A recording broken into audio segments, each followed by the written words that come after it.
শংকৰ গুৰু হৰি ৰাম ৰাম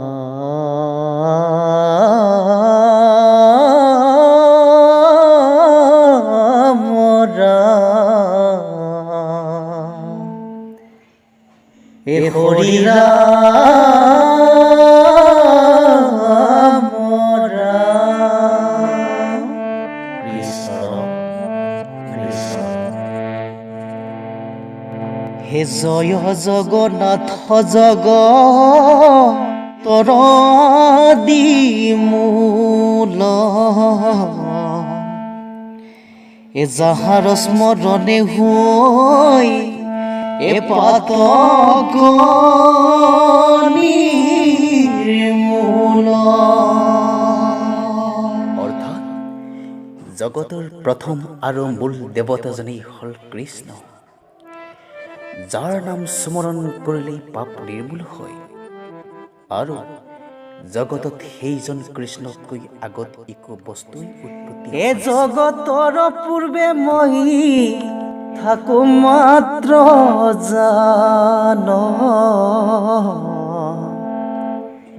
এই কাৰ্যৰ কাৰণ কিছু নাছিলে কোৱান এইজন কৃষ্ণইহে জগতৰ মধ্যৰো থাকিব আৰু জগত ধ্বংস হৈ যোৱা শেষতো তেওঁই থাকিব। তেতিয়া স্বয়ং কৃষ্ণই কৈছে, মোকে মাত্ৰ দেখিওক সৃষ্টিৰ মধ্যত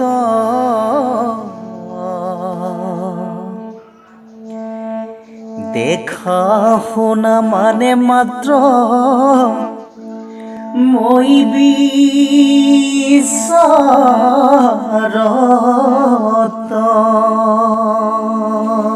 হে ৰাম মই মাত্ৰ অৱশেষে থাকো অন্তত কুণ্ডল ভাঙিলে যেন সোণা স্বৰূপত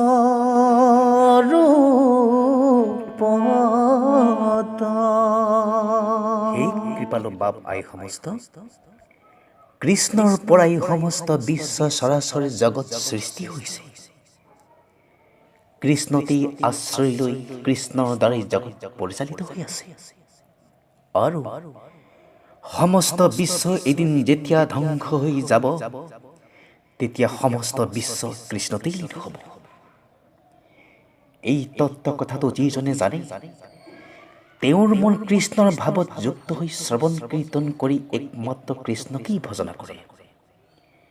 মনুষ্যৰ ভিতৰত সেইজনেই মহাজন, সেইজনেকেই পৰম বিবেকী বুলি কৃষ্ণই কৈছে। শাস্ত্ৰত কৃষ্ণই কৈছে, এ মুত হন্তে হুৱে এ চৰাচৰ মুতে প্ৰৱৰ্তে নিৰন্তৰ এই হাক অৰ্জুন জানে যি এ তুম মহাজন এ পৰম বিবেকী হিতু জন মোৰ ভাৱযুক্ত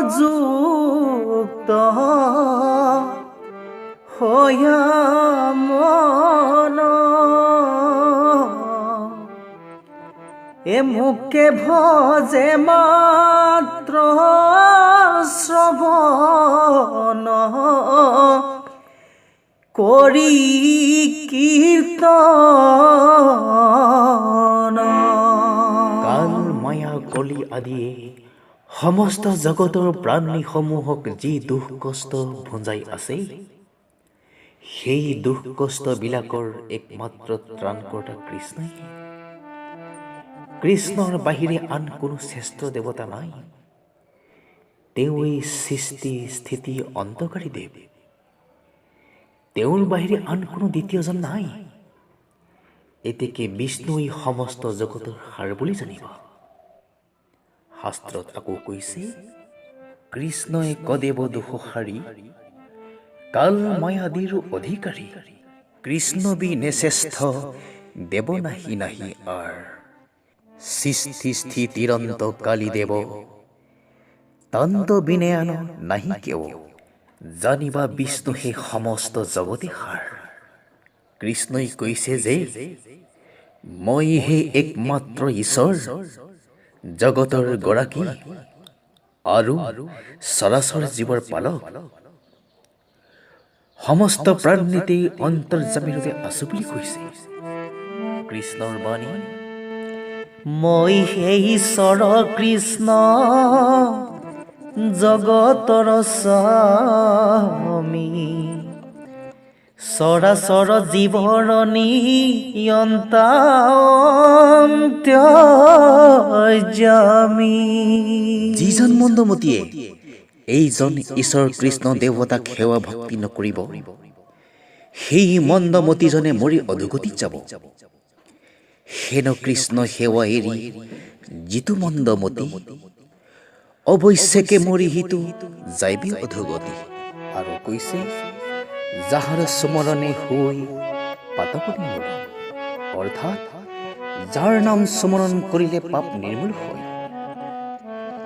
পাপ নিৰ্মূল মানে হৈছে ৰাম কৃষ্ণ হৰি নাম। ৰাম কৃষ্ণ হৰি নামেই হৈছে সমস্ত ধৰ্মৰ ভিতৰত শ্ৰেষ্ঠ ধৰ্ম।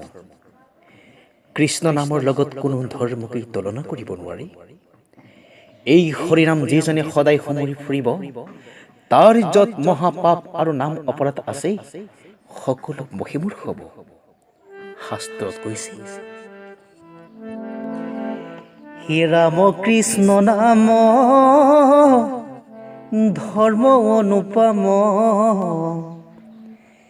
হৃদয়ে যিটো সুমৰে, যত মহাপাপ নাম অপৰাধ, এসবে মহিমূৰ কৰে।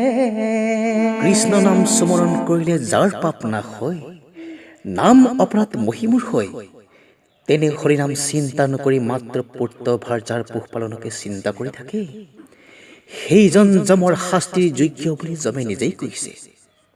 শাস্ত্ৰত কৈছে, হৰিৰ চৰণ নিচিন্তি সদায়ে, পোষে পুত্ৰ ভাৰ্যা মাত্ৰ,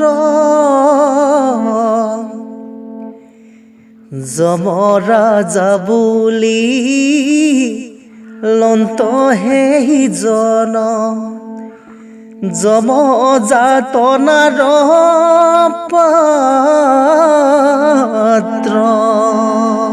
কৃষ্ণ ৰাম, যিজনে কৃষ্ণ নাম প্ৰেম ভাৱে স্মৰণ কৰি ফুৰিব, সেইজনক কলি কাল মায়া আৰু মৃত্যুৰ পৰা ৰক্ষা কৰি থাকিবৰ কাৰণে চক্ৰ ধৰি কৃষ্ণই সেইজনৰ লগত ভ্ৰমি ফুৰো বুলি কৈছে। শাস্ত্ৰত কৈছে, ৰাম হা কৃষ্ণ কৃষ্ণ বুলি স্মৰে প্ৰেম ভাৱে, তাৰ পাছে ভ্ৰমু চক্ৰ ধৰি ভূমি পায়। যাৰ নাম নাৱে কৰি সংসাৰ পাৰ, হেনয় কৃষ্ণক কৰো কোটি নমস্কাৰ। অৰ্থাৎ যাৰ নামৰূপী নাৱে জীৱক সংসাৰ সাগৰ পাৰ কৰি দিয়ে, সেই কৃষ্ণক হে কোটি নমস্কাৰ কৰো বুলি কৈছে। কৃষ্ণৰ নামৰূপী নাৱত উঠি সংসাৰ সাগৰ পাৰ হ'বলৈ যত্ন নকৰি আন ধৰ্ম কৰ্মৰ পুণ্যৰ দ্বাৰা কেতিয়াও সংসাৰ সাগৰ পাৰ পাব নোৱাৰে। শাস্ত্ৰত কৈছে, সমস্ত শাস্ত্ৰৰ মত বেদান্তৰো তাৎপৰ্য জানি কৰা ভকতি কহাৰ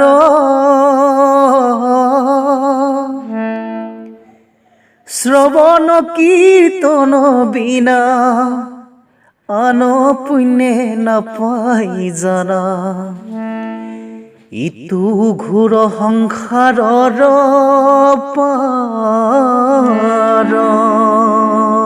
যাৰ কৃষ্ণৰ নাম ৰূপী নাৱে জীৱক সংসাৰ সাগৰ পাৰ কৰি দিয়ে সেই হৰিনাম যাৰ জিভাই নলয় সেইজন যমৰ ভগীয়া সেইজনক হাতী গলে ভৰিত চামৰ জৰিয়ে জৰপুৰ কৰি বান্ধি আনি যিমান নৰক আছে সেই নৰকবিলাকত পেলাই যাতনা ভঞ্জাবলৈ জমে দুতক কঠোৰ নিৰ্দেশ দিছে শাস্ত্ৰত কৈছে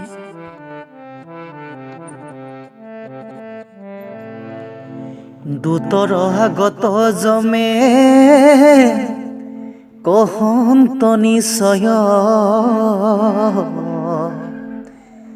যাহাৰ জিভায়ে হৰি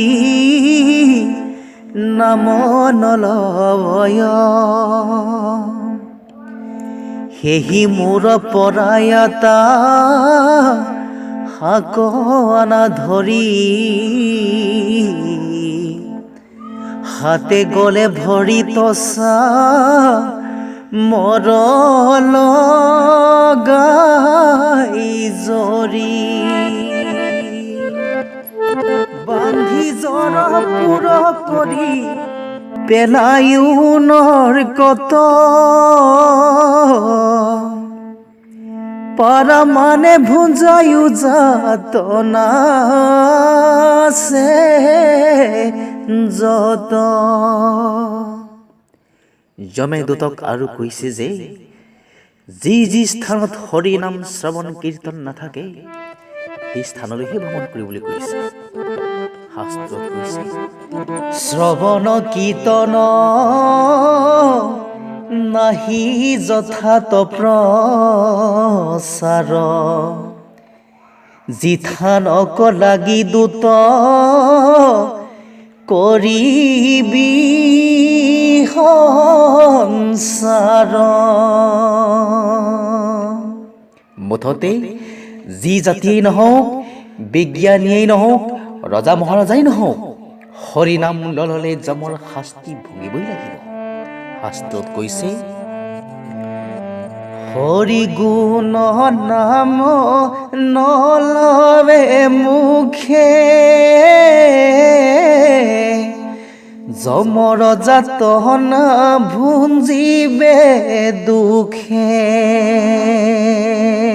কিন্তু যমে দূতক এটা জেগালৈ নাযাবলৈ একেবাৰে নিষেধ কৰিছে সেই জেগাটো হ'ল যিজনে কৃষ্ণৰ চৰণত শৰণ লৈ শ্ৰৱণ কীৰ্তন কৰি থাকিব কাৰণ কৃষ্ণৰ ভক্তজনৰ ওচৰত ভগৱন্তৰ সুদৰ্শন চক্ৰখন আৰু গদাটো সদায় থাকে গতিকে এতিয়াই তোমালোকক জনাই থলো যে তালৈ গলে ভগৱন্তৰ সুদৰ্শন চক্ৰই কাটি টুকুৰা টুকুৰ কৰিব আৰু গদায়ে কোবাই কোবাই হাৰ মোৰ চোৰমাৰ কৰিব পিছত মোৰ গাত কোনো দুখ নাই এই বুলি যমে দূতক পুনৰ সকীয়াই দিছে শাস্ত্ৰত কৈছে শুনা দূত গণ কহু হিত যে বচন কৃষ্ণৰ চৰণে যিটো পহিল শৰণ তাহম বাৰ সমীপ নাচাপিবি কিংকৰ লগে ফুৰে কৌমুদকী গদা গোবিন্দৰ পাইলে হাৰ মুণ্ড গুণ্ডি কৰিবে কোবাই কহিলে স্বৰূপে পাছে মোট দুখ নাই তাহাৰ পাহক গৈলে সুবিৰণ্ড ভণ্ড চক্ৰে কাটি তেখনে কৰিব খণ্ড খণ্ড আনকি বৈষ্ণৱজনক দেখা মাত্ৰে আঁতৰতে পলাবি বুলি জানে বৈষ্ণৱক দেখি আঁতৰি পলাইবি ভয়ে পৰাইবি মুণ্ড নুহি মাধৱৰ গদাৰ কুবত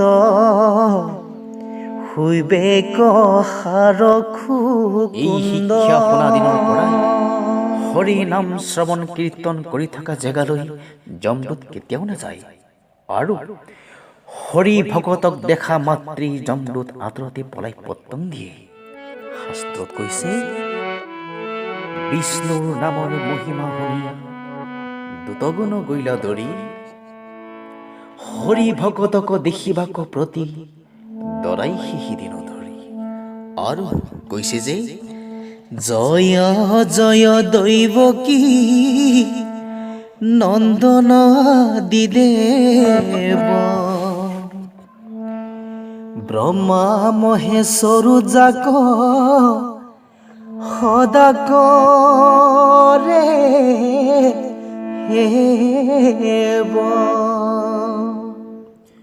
অৰ্থাৎ দৈৱকী নন্দন কৃষ্ণই আদি দেৱতা, যাক ব্ৰহ্মা মহেশ্বৰো সদায় সেৱা কৰি থাকে, সেই বিষ্ণুই পৰম ঈশ্বৰ। এইজন পৰম ঈশ্বৰৰ কোনো আদিও নাই, অন্তও নাই। তেওঁ সদায় জন্ম মৃত্যু ৰহিত আৰু জৰাহীন। এইজন বিষ্ণুতি সৃষ্টি স্থিতি আৰু লয় হয়। গতিকে হে কৃপালু বাপ আই সমস্ত, বিষ্ণুৰ বাহিৰে আন কোন দেৱতা জগতৰ সভ্য বা সেৱাৰ পাত্ৰ হ'ব পাৰে? সেইকাৰণে শাস্ত্ৰত কৈছে ব্ৰহ্মা মহাদেৱ লক্ষ্মী দেৱী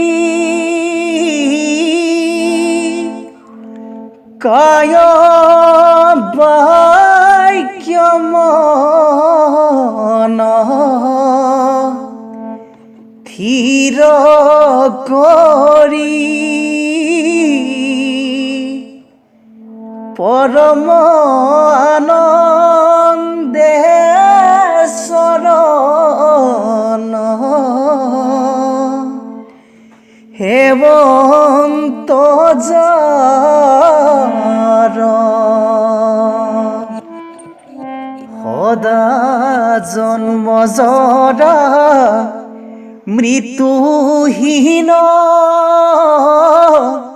শ্ৰীমন্ত সুন্দৰ গুণনিধি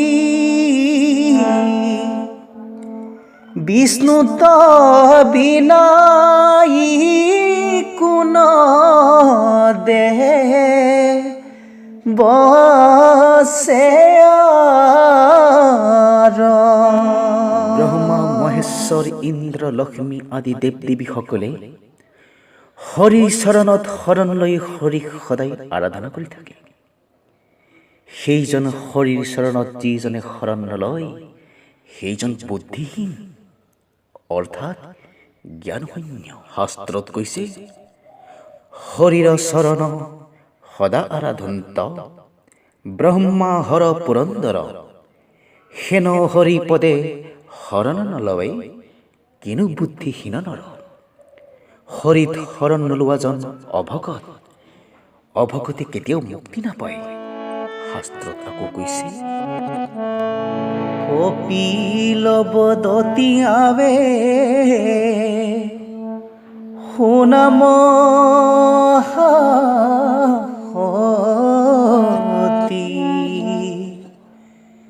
কদাচিত অভকতে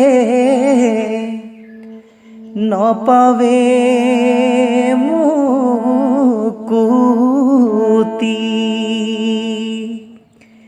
সেই অভকজনে মৃত্যুৰ পিছত তৰুতীৰ্ণ শিলা হৈ থাকিব। শাস্ত্ৰত কৈছে মানৱী জনম পাই হৰি নভজিলা অৱশ্যে হৈবা ভাই তৃণতৰু শিলা। ইয়াৰ পিছত মূৰ্খ পণ্ডিত হৈ লইলে যাৰ নাম হেনয় কৃষ্ণক কৰো পৰিয়া প্ৰণাম। কৃষ্ণ নাম অৰ্থাৎ যাৰ নাম ল'লে মূৰ্খয়ো পণ্ডিত হ'ব পাৰে, সেই কৃষ্ণকহে পৰি প্ৰণাম কৰোঁ বুলি কৈছে। মূৰ্খ সেইজনেই যিজনে 4 বেদ 14 শাস্ত্ৰত পাৰ্গত হৈও সাধু সংগ নলয় আৰু কৃষ্ণত কোনোদিনে মতি নাই, মাত্ৰ ধন জন বিষয়তে মগ্ন হৈ থাকে। কৃষ্ণৰ বাণী। ধন জন বিষয়ত থাকে মাত্ৰ ৰতি, নলবে সাধুৰ সংগ মুত নাই মতি। যদি 4 বেদ 14 শাস্ত্ৰত পাৰ্গত, তথাপিতো মূৰ্খ হিতু জানাবোৰ মত। 4 বেদ 14 শাস্ত্ৰ অধ্যয়ন কৰি পাৰ্গত হ'ব পাৰে, গীতা ভাগৱত সদায় পঢ়ি শুনি থাকিব পাৰে, কিন্তু সি কেতিয়াও ভকত নহয়। যদিহে গোপনভাৱে অন্য দেৱ দেৱী পূজা কৰে, সেইজন কপটীয়া বৈষ্ণৱ বুলিহে কৈছে। শাস্ত্ৰত কৈছে, কপটী বৈষ্ণৱকতো আছে নানা মত, ৰাতি দিনে পঢ়ে শুনে গীতা ভাগৱত। গৌপ্য কৰি কৰে অন্য দেৱক পূজন, নহিহিতো বৈষ্ণৱ পৰম সাধুজন। অৰ্থাৎ বেদ শাস্ত্ৰ পঢ়ি শুনি সাৰ তত্ত্ব নাম বস্তু বিচাৰ কৰি লৈ নামক যি ভজন নকৰে, সেইজন দুৰাচাৰ বুলিহে কৈছে। শাস্ত্ৰত কৈছে, পঢ়ে বেদ শাস্ত্ৰ নিবিচাৰে তত্ত্বসাৰ, এ নামত নভজে যিটো এহি দুৰাচাৰ। কৃষ্ণৰ কলিৰ যুগত নামে একমাত্ৰ সাৰ বস্তু। হৰি নাম এৰি কোনো জীৱই গতি নাপায়। তেতিয়া আকৌ শাস্ত্ৰত কৈছে,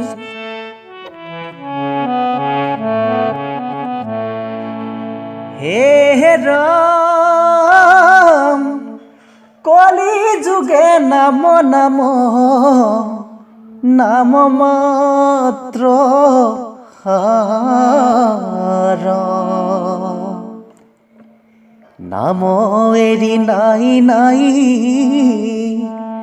নাই গতি আৰ।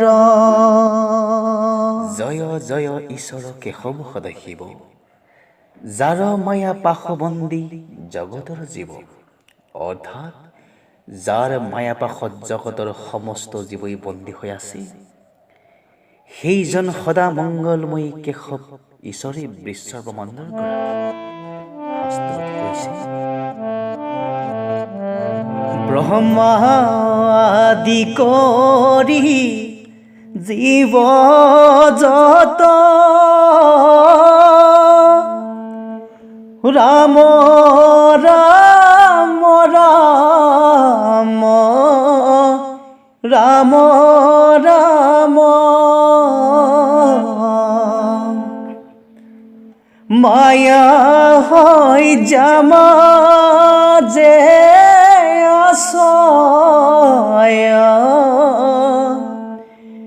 ঘুমতি যায়। ঈশ্বৰত বিমুখ হোৱা জনক কৃষ্ণৰ মায়াই মোহি চিৰকাল সংসাৰৰ দুখত ভঞ্জাই থাকিব। সংসাৰৰ দুখত দূষিত হৈ জীৱই স্বীকাৰ কৰে যে, হে প্ৰভু, তোমাৰ দৰে প্ৰিয় আত্মা পৰম দেৱতাজনত বিমুখ হোৱাৰ কাৰণে তোমাৰ মায়াই আমাক সংসাৰৰ দুখত ভঞ্জাই আছে। তুমি প্ৰিয় আত্মা পৰম দেৱতা, তোমাত ভৈলো বিমুখ, এতেকে তোমাৰ মায়াৰে আমাক দিলে ক সংসাৰ দুখ। যি মায়াই ঈশ্বৰ বিমুখী জীৱ সংসাৰৰ দুখ ভঞ্জাই থাকে, সেই মায়াৰ পৰা তৰিবলৈ হলে কৃষ্ণত শৰণ লৈ সাধুৰ সংগত কৃষ্ণৰ নাম যশ শ্ৰৱণ কীৰ্তন কৰিব লাগিব। তেতিয়াহে তাৰ কিছু কিছু কৰি মায়া ক্ষয় হৈ যাব। কেৱল কৃষ্ণ ভক্তিহে মায়া আঁতৰাব পাৰে। কৃষ্ণৰ সেৱা বিনে মায়াৰ হাতৰ পৰা কেতিয়াও তৰিব পৰা নাযায়। শাস্ত্ৰত কৈছে, মায়া তৰিবাৰ কহো সুগম পায়, যাক ধৰি অজ্ঞ হবে সুখে তৰি যায়। কৃষ্ণৰ চৰণে লৈও একান্তে শৰণ, সাধু সংগে কৰে যিটো শ্ৰৱণ কীৰ্তন। তাৰ কিছু কিছু কৰি মায়া হোৱে ক্ষয়, কৃত্য কৃত্য হোয়া তেবে দুৰ্গতি এৰায়। কৃষ্ণ সেৱা বিনে মায়া নিস্তাৰণ নাই, কেৱলে ভক্তি হি অতি মায়া কৰে। অৰ্থাৎ যিজনে মায়াত মোহিত হৈ কেৱল বিষয় বিষয় বুলি বিষয়কে ভোগ কৰি থাকে, ঈশ্বৰত কোনো কালে নভজে, সেইজন কুকুৰ চিকাল আদি নানা নিশ্চনি জন্ম লৈ দুখ পুঞ্জি থাকিব। বিষয়ত ভুল হইয়া কৰিলো ভোগ, তাৰ ফলে চিগালচা নৰ ভৈলো যোগ। ঠিক আকৌ কৈছে যে, এমিলে মুখ্য যাৰ নাম শ্ৰৱণ কীৰ্তনে, কৰো প্ৰণিপাত হেন কৃষ্ণৰ চৰণে। অৰ্থাৎ যাৰ নাম শ্ৰৱণ কীৰ্তন কৰিলে মহামুখ্য পদ পায়, সেই কৃষ্ণৰ চৰণত প্ৰণিপাত কৰো বুলি কৈছে। কলিত সংসাৰ তৰণৰ পথ অনেক আছে, কিন্তু সেইবিলাকত অনেক বিঘিনিও আছে। যদি শ্ৰৱণ কীৰ্তন মাধ্যমেৰে কৃষ্ণক আৰাধনা কৰি থাকে, তেতিয়া সংসাৰৰ বিঘিনি নাশ হৈ মহামুখ্য পদ পায়। শাস্ত্ৰত আকৌ কৈছে যে, সংসাৰ তৰণ পথ আছে অসংখ্যাত,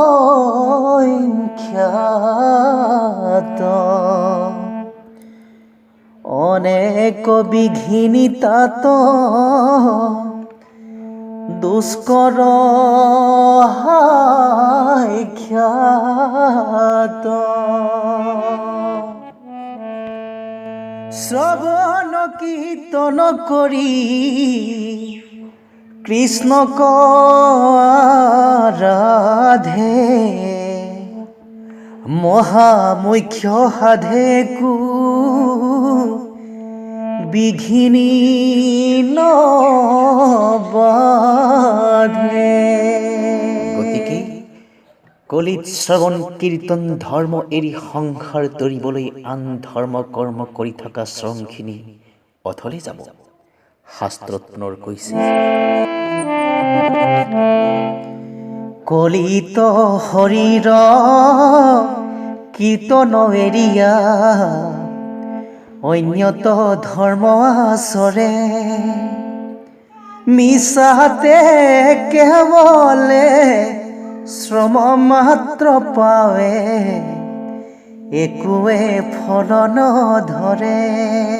কলিত মুখ্যৰ সাকোডাল হৈছে কৃষ্ণৰ শ্ৰৱণ কীৰ্তন। কলিৰ মনুষ্যই জীৱতৰণৰ মুখ্য সাকোডাল পায়ো সেই সাকোডালত অৱহেলাতে আৰোহণ নকৰিলে, সেই দুৰ্মতিজনে নিজে নিজকে নাশ কৰি তোলে। শাস্ত্ৰত কৈছে, পায়াসা জীৱা মুকুতিৰ সাকোপায়, তাৰ আৰোহণ কৃষ্ণ কীৰ্তন দায়। হেনাতন কৰে কৃষ্ণ কীৰ্তন সম্প্ৰতি, মুখ্যৰ সাকোত নথি নাহিল দুৰ্মতি। এ হৰি ৰাম কৃষ্ণ কৃষ্ণ